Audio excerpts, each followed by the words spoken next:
ऐं इमाम जुमन दरबदर जी शख़्सियत खां इंतिहाई घणो मुतासिर आया अञा ताईं। हू पंहिंजे सभा में ॾाढो सुहिणो सियासी मुबलिग हो त उनखां मुतासिर रहियसि ॿिया रहिया।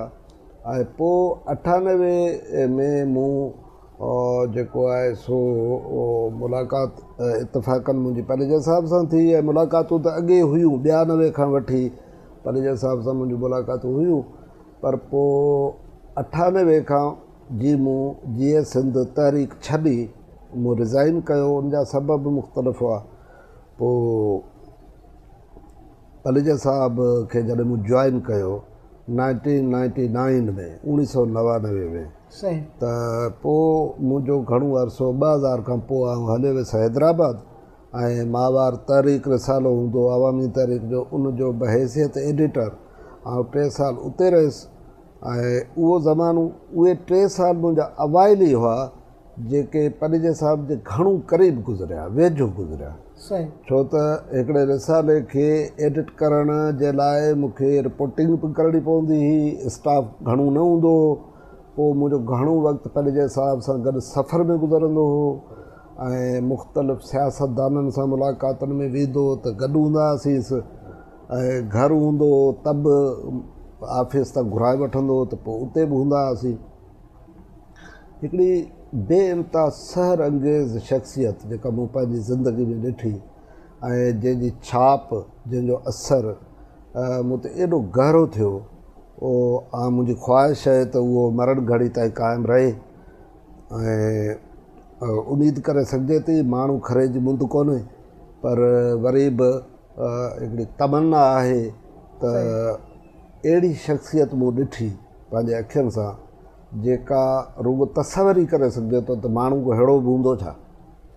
उहो माण्हू जेको कॾहिं कॾहिं D10 ते हूंदासीं संस घर, हेठि महिमान खानो हूंदो, उते काफ़ी दोस्त रही पवंदा, राति जो सुम्ही रहंदा हुआसीं।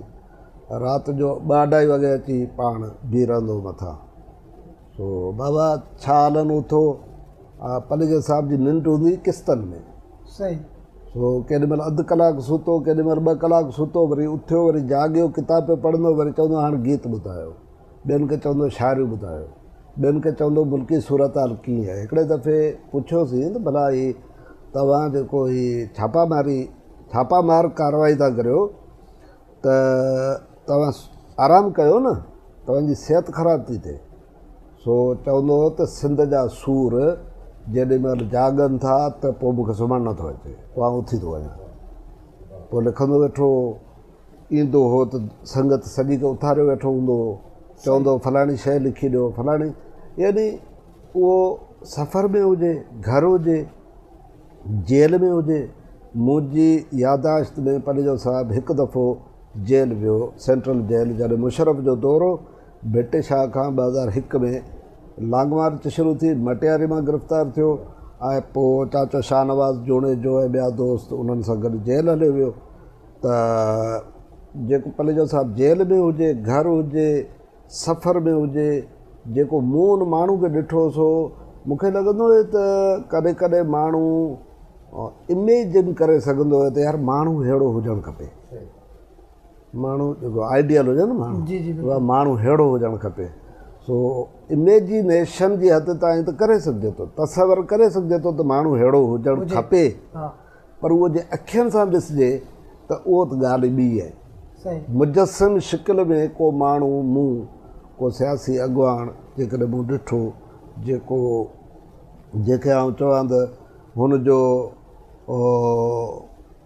उहो दम हराम जंहिंमें विसरी तूं वञे, निर्मल तुंहिंजो नाम 8 पर अंदर में। त इहे सिंध ऐं सिंधी माण्हुनि जे पुरत तबिके में जेको ग़र्क़ थियल माण्हू हो, सो इहो माण्हू हो। ऐं उन माण्हू मुंहिंजी ज़िंदगी ते तमामु घणो असरु विधो। ऐं साणसि रफ़ाक़त रही डिघो अरसो, संस वफ़ात ताईं ऐं हींअर ताईं बि फ़िक्री, रूहानी ऐं ज़हनी तौर ते खेसि पाण सां गॾु भाईंदा आहियूं ऐं सोचींदा आहियूं त गॾु वेठो आहे सॼो ॾींहुं रहनुमाई करे थो। सॼो ॾींहुं किथे मुंझी पऊं था त संदसि किताबु खणूं था, मुंझी पऊं था त संदसि स्पीच ॿुधूं था, मुंहिंजी पवंदा त किथे संदसि लेक्चर ॿुधूं था त वरी माण्हू जो जेको आहे सो ॾील ॾहूणो थियो पए ऐं माण्हू वरी हिकिड़ो ज़िंदा जावेद शिकिल में सो मुतहरिक रहे थो। उनजो सबबु उहो इंस्पायरेशन आहे जेका पलिजे साहिब जी बहसियत सियासी अॻुवान, बहसियत मुफ़क्र, बहसियत उस्ताद रहनुमा रहबर जे रही, त उनजो मुंहिंजी ज़िंदगी ते बेइंतिहा घणो गहिरो ऐं तमामु अणमिट क़िस्म जो असरु आहे ऐं मुंहिंजी ख़्वाहिश आहे त उहो ताबत जारी रहे।